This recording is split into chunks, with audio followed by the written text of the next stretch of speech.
Bonjour à vous toutes et à tous.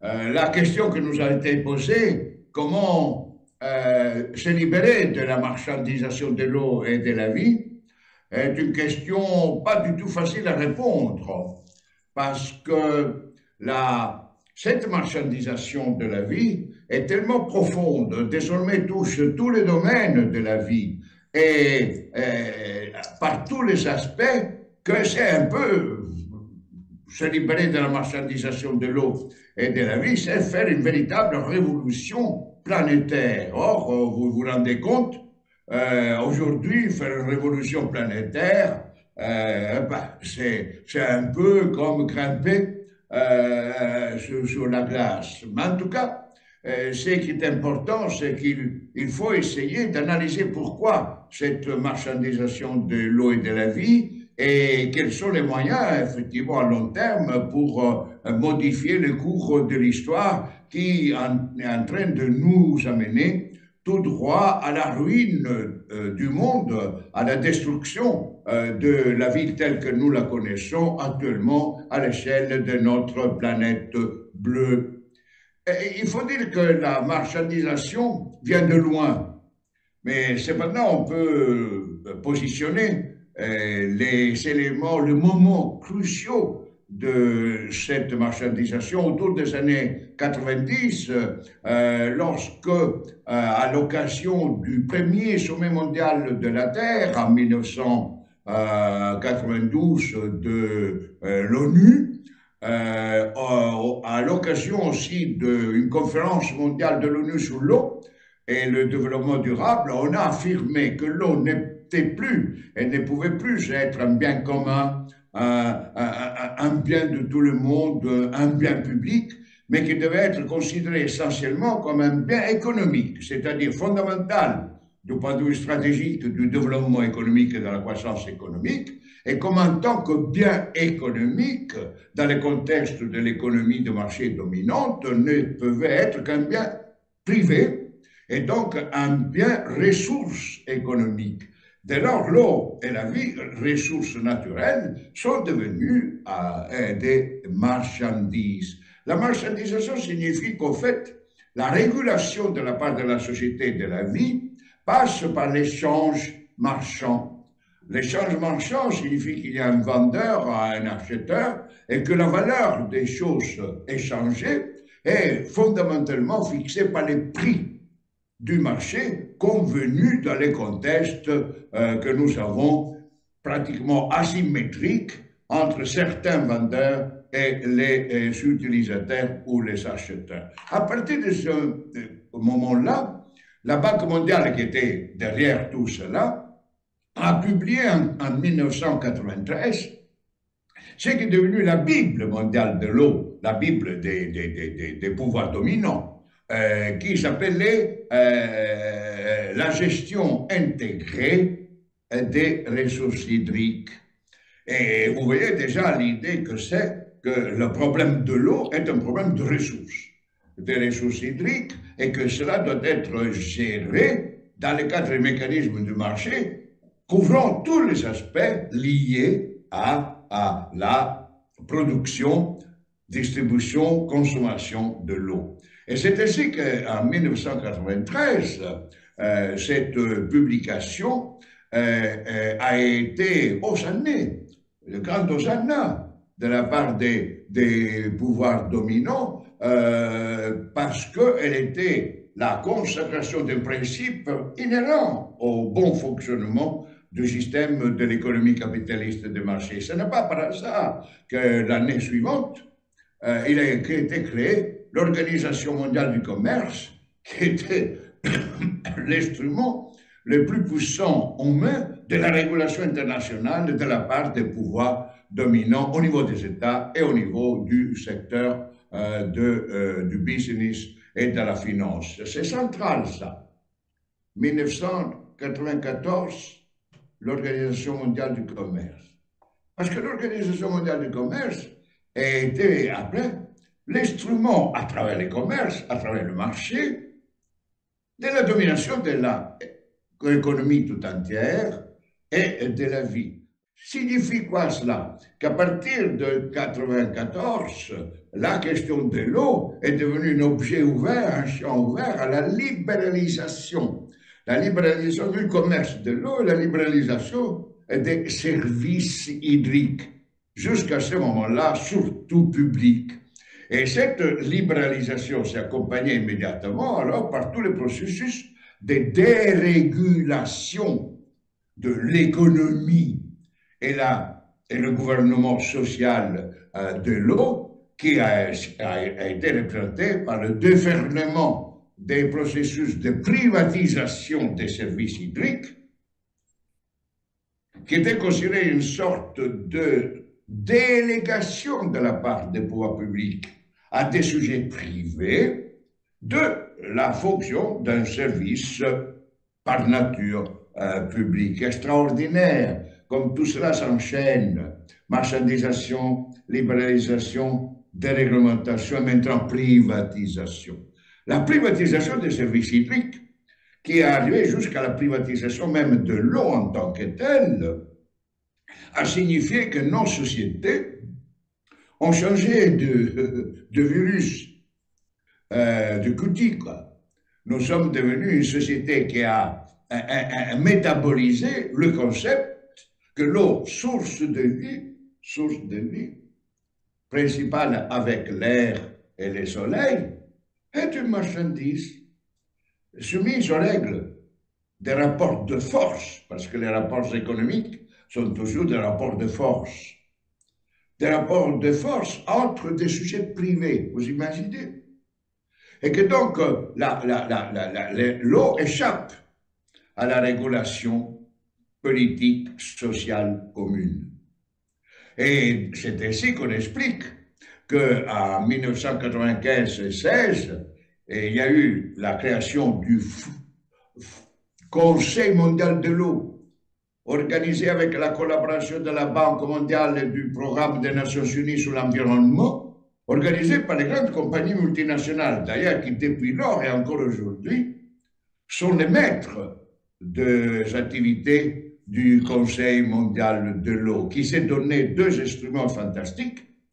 Le premier instrument, c'est le Forum mondial de l'eau, qui en 20 ans est devenu la plus grande assemblée internationale politico-institutionnelle à la place même de l'ONU et des organisations spécialisées de l'ONU dans le domaine de l'eau, si bien que par exemple la FAO sur l'alimentation, l'Organisation mondiale de la santé et d'autres agences spécialisées de l'eau de l'ONU ont demandé d'être membres du Board of Directors du Conseil mondial de l'eau, qui à travers le forum a imposé pendant 20 ans désormais la Bible du système dominant, codifiée dans les volumes, dans les rapports, la gestion intégrée des ressources hydriques. Ce forum, donc, a déplacé, a enlevé aux instances dites un peu représentatives, démocratiques, internationales, la fonction de la politique de l'eau. La politique de l'eau n'est pas faite par l'ONU. La politique de l'eau institutionnelle où tous sont représentés, tous ce qu'on appelle les porteurs d'intérêt, privés, publics, du monde de la consommation, du monde de la distribution de l'eau, du monde du traitement des eaux usées, etc., sont dans le forum. Et ce forum, en plus, a développé avec force les concepts justement de partenariat public-privé. Et derrière cette belle hypothèse, image, que la gestion de l'eau doit se faire de manière intégrée à travers les projets de partenariat public et privé, au fait, les PPP a été plutôt une programmation de pouvoir privé. Et on est arrivé au fait que, à travers ces concepts, tous les systèmes aujourd'hui dominants concernant l'eau, dans toutes ces différentes déclinaisons et dans tous les différents domaines qui dépendent de l'eau, passent par la maîtrise et l'hégémonie idéologique des sujets, détenteurs des capitaux et donc détenteurs du système économique capitaliste de marché. C'est ça la marchandisation de l'eau. Et je passe, parce que le temps passe, je passe tout autre développement important qui sont arrivés après l'an 2000, 2002, même par exemple dans le cadre du Global Compact, le pacte global que l'ONU a signé avec le monde du business finance en l'an 2000, on était arrivé qu'en 2007, l'ONU avait demandé à peu près 30 grandes entreprises privées d'élaborer, de faire des propositions sur la politique mondiale de l'eau, dans le cadre du pacte global de coopération entre l'ONU et le secteur privé. Heureusement, ils ne se sont pas mis d'accord entre eux, et donc tout cela a changé. Mais en 2012, cet accord entre le monde du business et la finance était très compact. Ils se sont mis d'accord sur la monétisation de la nature. Il n'y a que donc qu'à peu près 11 ans, 12 ans, où, après tout ce que j'ai décrit, le système dominant est arrivé au sommet du processus, qui est elle de la financiarisation de l'eau et de la nature. La financiarisation signifie donner un prix. Et c'est extraordinaire, ce concept. Donner un prix à l'eau, donner un prix à la nature, donner un prix à la vie, donner un prix à l'âme, donner un prix à la démocratie, donner un prix au fait qu'on soit solidaire, donner un prix, tout, donner un prix est l'essentiel du système actuel. Si quelque chose ne reçoit un prix, pas un prix, n'existe pas. Si quelque chose ne reçoit une paramétrisation du prix marchand et surtout marchand des marchés boursiers, des marchés financiers, cette chose n'existe pas. C'est du rien. Au fait, donner un prix signifie que la valeur de la vie est son prix.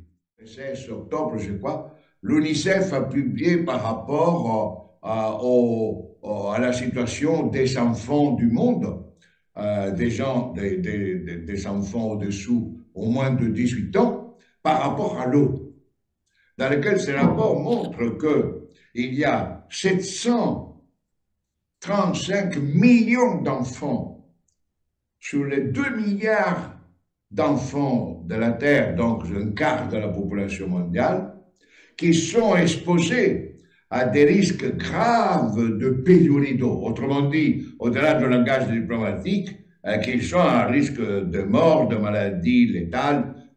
Donc, c'est-à-dire qu'ils n'ont pas le droit à la vie, qu'ils ne vivent pas bien. C'est donc 436 millions. La population totale de l'Europe de 27, c'est ça, les enfants, 436 millions de gens, c'est la population de l'Union européenne de 27, eh bien, sont à risque. Et pourquoi il y a encore tellement d'enfants qui n'ont pas accès à l'eau, qui n'ont pas de couverture sanitaire, qui ont des problèmes d'accès à l'alimentation? C'est parce qu'ils ne sont pas des ressources humaines rentables. Ils peuvent mourir, ces 436 millions de gens. L'économie n'en souffrira pas. Au contraire, si ces 436 millions vivent, ils sont un coût, un prix pour l'économie mondiale. La croissance économique mondiale va perdre de rendement. Et c'est ainsi que la vie vaut si c'est source de profit, si c'est source de coûts, de dépenses, il faut les éliminer. Et c'est extraordinaire qu'on arrive aujourd'hui, on est déjà l'année passée à 2200 milliards, donc 2 trillions de dollars dépensés pour les militaires, alors que les systèmes économiques dominants n'ont pas réussi à trouver depuis des années, des années, les 100 millions qu'ils avaient promis en 2015 d'allouer à partir de 2020 pour aide, malgré tout aide, hein, pas donation comme ça, mais aide financière aux pays pauvres du monde pour s'adapter à la transition écologique. Mais tout cela, c'est des balivernes, c'est scandaleux tout ça. Et cette financiarisation de la nature a trouvé une consécration officielle à l'occasion de la COP 15 de la biodiversité de l'ONU à Montréal en décembre 2022, où, notez bien, toutes les propositions qui depuis 2021 ont été faites par l'alliance de, disons-le en anglais, c'est ça le nom, the Natural Capitals Coalition, la coalition, l'alliance des capitaux naturels, qui réunit 450 principales entreprises du monde. Ils ont créé un Natural Capitals Protocol. Ce Natural Capital Protocol, c'est les régulations, les documents de régulation de la vie de la nature par nos sociétés actuelles. Eh bien, à Montréal, à l'ONU, à la conférence de l'ONU, la conférence a accepté les propositions de cette Natural Capital Coalition qui consiste à confier à une nouvelle génération d'entreprises appelées Natural Capital Corporations la gestion du 30% du monde naturel, dont 30% des zones les plus dégradées de la nature dans le monde, qui devraient être remises, restaurées en état écologique bon d'ici 2030. C'est la forme la plus avancée et plus organisée de financiarisation de la nature. La nature n'est plus le cadre existentiel de référence de la vie. La nature, elle aussi, est réduite à une catégorie particulière du capital du système de l'économie capitaliste, qui est le capital naturel, comme il y a le capital financier, le capital technologique, le capital humain, le capital esthétique, et celle-là. C'est extraordinaire, c'est un vol terrible de la vie. Et c'est ça que pose le problème, que faire? Eh bien, nous, comme Agora, des habitants de la Terre, nous venons d'élaborer une lettre ouverte au secrétaire général de l'ONU dans laquelle on leur propose effectivement un renversement des tendances. Et on propose qu'on lance un projet, la planète eau, alimentation, santé, EAS, la planète EAS, qui serait fondée sur l'idée de la priorité donnée à l'organisation de réseaux de coopératives mutualistes locales qui seraient en charge du gouvernement de l'eau, de l'alimentation et de la santé intégrée, qui sont trois biens communs publics mondiaux essentiels pour la vie, et qui seraient ancrés, ces gouvernements seraient ancrés au niveau des communautés de base et des collectivités territoriales, grâce au soutien qu'on devrait mettre sur place de caisses d'épargne et de crédit par une régénération de l'esprit des caisses d'épargne et de crédit du 19e siècle qui avait permis petit à petit de réaliser l'état du welfare. Le tout coiffé par deux institutions de type mondial planétaire, c'est-à-dire la création d'une caisse de dépôt et de consignation mondiale qui serait l'alternative à la Banque mondiale actuelle. Et cette caisse de dépôt et de consignation mondiale serait l'instrument par lequel on rétablirait les fonctions de la finance publique, qui n'existe plus, la finance publique. Le système mondial actuel est dominé par la finance privée. Et l'État ne joue plus qu'un rôle périphérique. Elle n'a même plus le rôle de créer monnaie. La création de monnaie a été attribuée au marché financier, aux entreprises. Et donc, la création de cette caisse de dépôt de consignation planétaire serait l'instrument du sursaut de l'humanité en vue d'une finance mise au service de la sauvegarde des soins et de la paix de la communauté de vie globale de la Terre. Voilà, grosso modo, un peu l'ensemble de la démarche actuelle qui est une tentative de réponse à la question comment peut-on libérer l'humanité de la marchandisation de l'eau et de la vie. Merci beaucoup.